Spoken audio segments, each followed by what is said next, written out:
Assalamualaikum warahmatullahi wabarakatuh. Halo teman-teman semua. Hari ini kita akan membahas tentang pemerintah Soekarno yang ada 4 poin. Poin yang pertama itu awal kemerdekaan. Poin yang kedua itu masa demokrasi liberal. Poin yang ketiga itu masa demokrasi dipimpin. Dan poin keempat itu akhir pemerintahan Soekarno.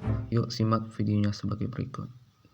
Awal pemerintahan 1945 sampai 1949 masa revolusi.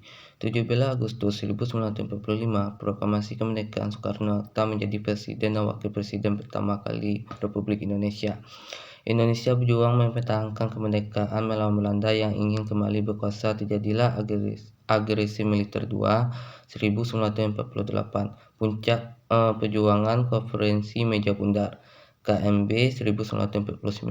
Belanda mengakui kedaulatan Indonesia dan lahirlah Republik Indonesia Serikat. Selanjutnya yaitu demokrasi liberal dan demokrasi dipimpin.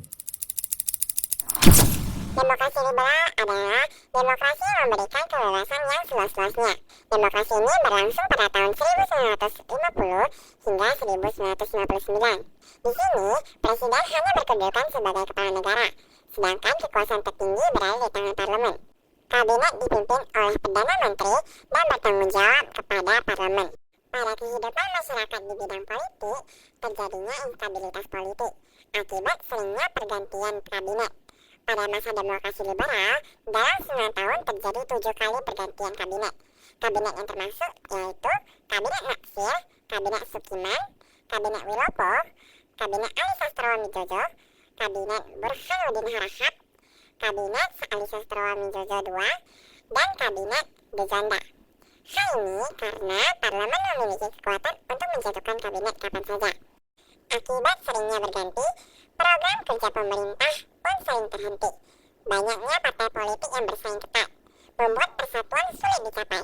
Dan pada 29 September 1955 diselenggarakan pemilu pertama yang sangat demokratis di Indonesia. Masuk ke kehidupan masyarakat di bidang ekonomi. Kondisi masyarakat yang sulit karena warga baru saja merdeka, adanya warisan inflasi dan utang dari Belanda. Program ekonomi seperti program Benteng gagal total karena kurangnya modal. Lalu terjadinya gangguan keamanan seperti pemberontakan DITII dan pemberontakan PRRI.